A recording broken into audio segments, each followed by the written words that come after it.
اب ہم خود اپنے کو ہم سب سے اچھے نظر آتے ہیں اور دوسرے سب عیبدار ہیں، دوسرے میں کوئی نہ کوئی خرابی ہے. میں مکمل ہوں، کامل ہوں، میری عقل بھی کامل ہے، میری دیانت بھی کامل ہے، میری امانت بھی کامل ہے، میری سوچ بھی کامل ہے، اور دوسرا جو ہے اس میں کچھ نہ کچھ گڑبڑ ضرور ہے. یہ دماغ میں سمایا ہوا ہے. کاہے کی وجہ سے؟ بدگمانیوں کی وجہ سے. بدگمانیوں کی وجہ سے نتیجہ یہ کہ ایک مسلمان کا جو اکرام ہونا چاہیے، جس کا ہمیں حکم دیا گیا ہے کہ ہر مسلمان کا اکرام کرو، اس کی عزت کرو، اس کی توہین نہ کرو، تو یہ بات ہمارے دل سے اس لیے نہیں نکلتی.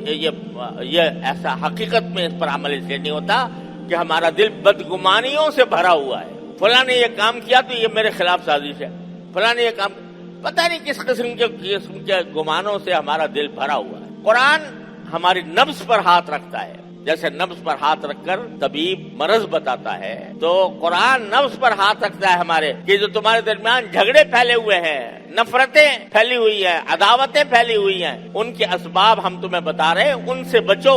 ان میں سے ایک سبب بدگمانی ہے. صرف دل میں گمان کر کے بیٹھ جانا اور گمان کر کے اس کو پکا کر لینا، یہی حرام ہے.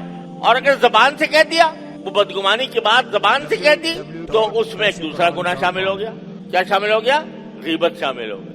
ڈبل گناہ ہو گیا. ایک بدگمانی کی، دوسرے اس کی بات کو ظاہر کر کے غیبت کر دی. دو گناہ شامل ہو گئے، اور دونوں گناہ ایسے کہ جو حقوق العباد سے تعلق رکھتے ہیں اور ان کی معافی بغیر اس کے معاف کیے ہوئے نہیں ہو سکتے. اللہ تعالیٰ کہتے ہیں میرا تم نے کوئی حق پامال کیا، تم نے توبہ کر لی، معافی مانگ لی، میری طرف سے معاف. لیکن میرے بندے کا حق اگر پامال کیا تو صرف توبہ سے معافی نہیں ہوگی، پہلے اس بندے سے معافی مانگو، وہ تمہیں معاف کرے.